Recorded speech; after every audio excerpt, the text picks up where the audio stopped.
Старинине! Старинине, господине!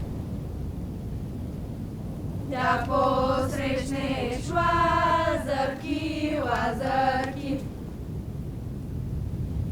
Отвори чемшир порти, че дошли добри гости! Пременени гиздаво, гиздаво. Добри гости, коледари! Коледари от долна земя! Теб да пеят, теб да славят! Ей! Ей!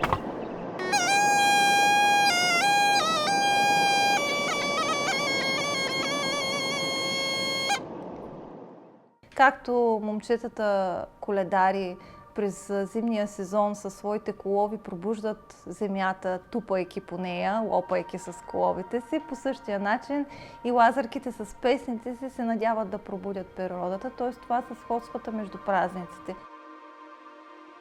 Това е първия пролетен празник всъщност, преди Великден, винаги е една седмица преди Великден. Изпълнява се от моми, трябва да са момичета, които вече са в така наречената си детеродна възраст. Знаем, че българина по традиция е земеделец и е било важно да има една жена, която да върти къщата, да роди едни деца, които после да пораснат и да се трудят. Когато сложа червеното червило и не съм същата, все едно съм различен човек и наистина много ми харесва. Вълнувам се и чакам само да излезем и да танцуваме, и да пеем и да радваме хората около нас. Ние младите трябва да пресъздаваме традициите, за да може да не се забравят и все още да го има българско с нас. Също така имаме по-малка сестра, по този начин показвам и на нея какво всъщност означава да си лазарка и колко е хубаво да се включиш в този обичай. Чувствам се горда със себе си и бих препоръчала и на възрастниците ми да се запишат за обичая.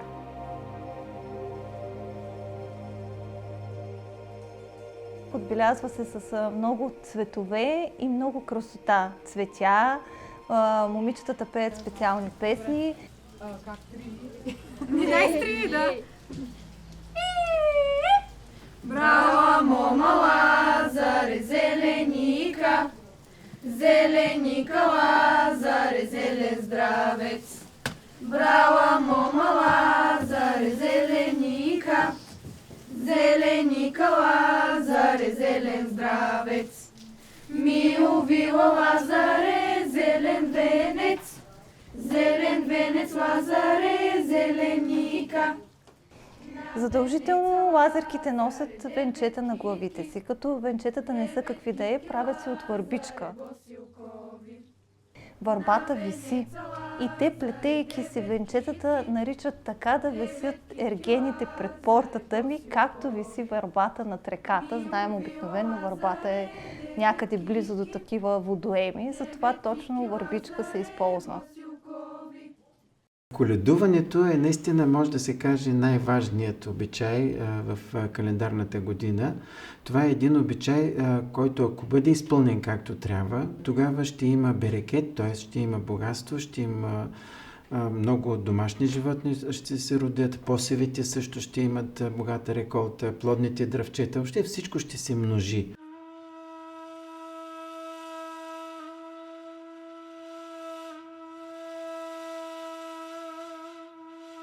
Всъщност те са облечени обикновено с цървули, вълнени чорапи, по-късно се появяват или преди това също имало само навуща. Освен потурите има риза, разбира се, бяла, нова, хубаво да се облече, момчето, който е коледар, елече, салтамарка. Салтамарката, това е горната дреха с ръкави, задължително калпак. Калпака всъщност се украсява с пуканки, т.е. да набъбва всичко, да се развива, да има берекет, да има плодородие, всичко да е на печалба.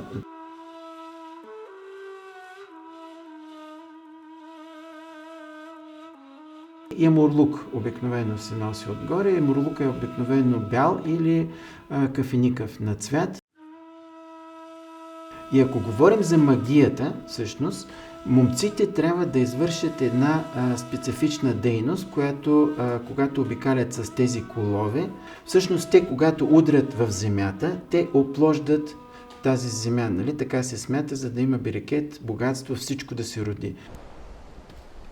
Къде пътя пътувахме, къде стана, станувахме. Тъмни нощи прибивахме, кални друми найдохме. Всъде ходихме, всъде обходихме, тука дойдохме при нашего брата. Събрали сме се събрали, все отбор, момци коладници. Де рано ранили, де късно къснили, та сме ви дошли среди нощи. Та сме похлопали, потропали. Почукали, повикали на чимшир порти! Станиник се нарича всъщност водача на групата. Станиника през цялото време той командва. Това всъщност е много интересно, защото по този начин младите хора в миналото, мъжете, които искат да станат ергени вече, те влизат в тази коледарска дружина. Второ място е свирача. Свирача обикновено е или гадолар, или гайдар. Значи третият обикновено е кот. Събира сланина, кървавица, парчета месо, суджуци, нали, блажните неща. След него върви магарето. Нали, този, който носи също торби саги, той събира тези, които са кравай, хармана, например, който се приготвя специално.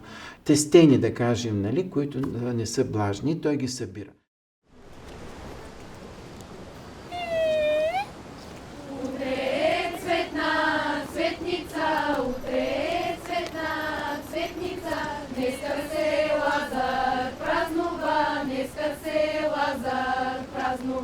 Цъфна земята и светна, цъфна земята и светна.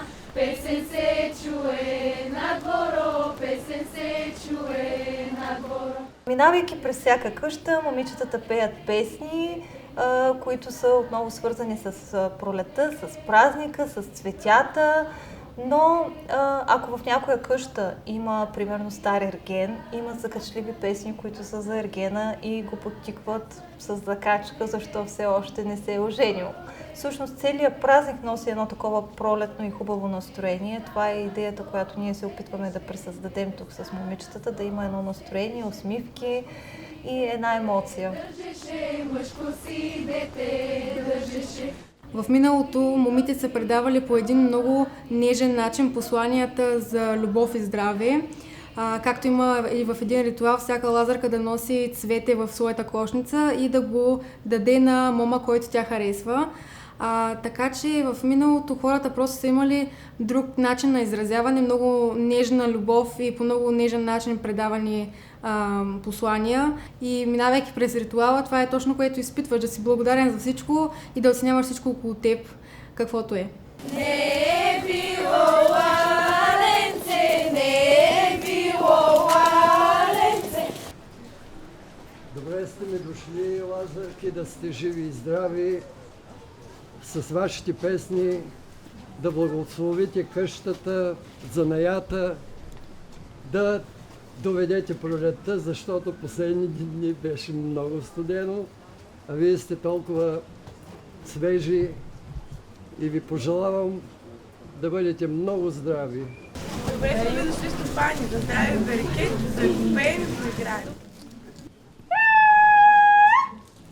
Ой, Лазаре, Лазаре, Лазаре, наш година, като китка в градина. Ой, Лазаре, Лазаре. Всяка лазарска група трябва да се състои от нечетен брой момичета. Винаги има една така наречена комица, която ги води и тази комица обикновено е най-опитната лазарка.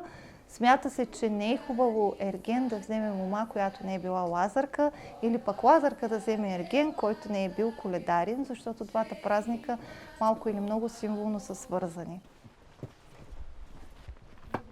Стани, стани, станинине, станинине, господине, отвори чимшир порти, че дошли добри гости, коледари, коледари от долна земя, теб да пеят, теб да славят. Стани, стани, станинине, станинине, господине, отвори чимшир порти, бели порти.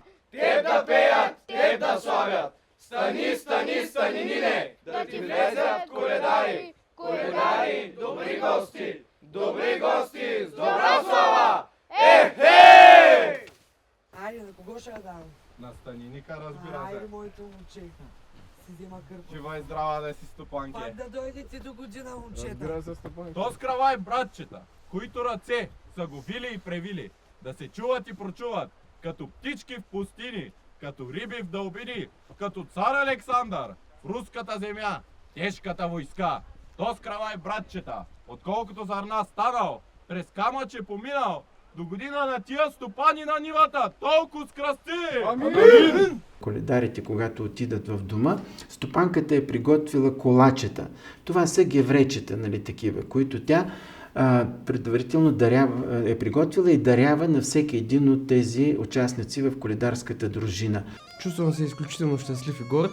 Всеки път, когато коледуваме, изключително много се забавляваме. Няма как това да се усети от някой, който не го е правил. Чувствам гордост. Има преобладаващо чувство на гордост, когато видиш лицата на хората. Хората ни се радват. Със сигурност има и хора, които не са до такава степен впечатлени от коледуването, обаче те са хора, които са леко откъснати от реалността. Много хора казват, че изживяват тази емоция, която ние усещаме докато лазаруваме. Според мен може да се усети тази магия на Лазаров ден, стига да сме тук и стига да вярваме в тази магия. Стани, стани, детенце, стани, стани, детенце, да погледаш Лазарки, да погледаш Лазарки.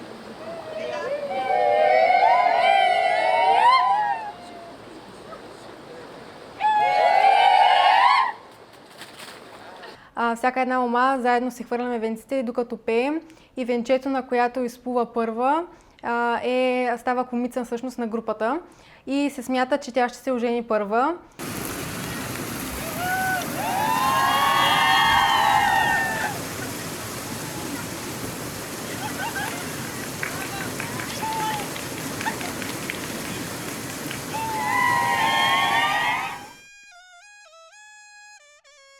То е толкова зареждащо, че ти все едно се пренасяш в някакъв друг свят, в някаква друга ера и изживяваш просто нещо, което е неописуемо.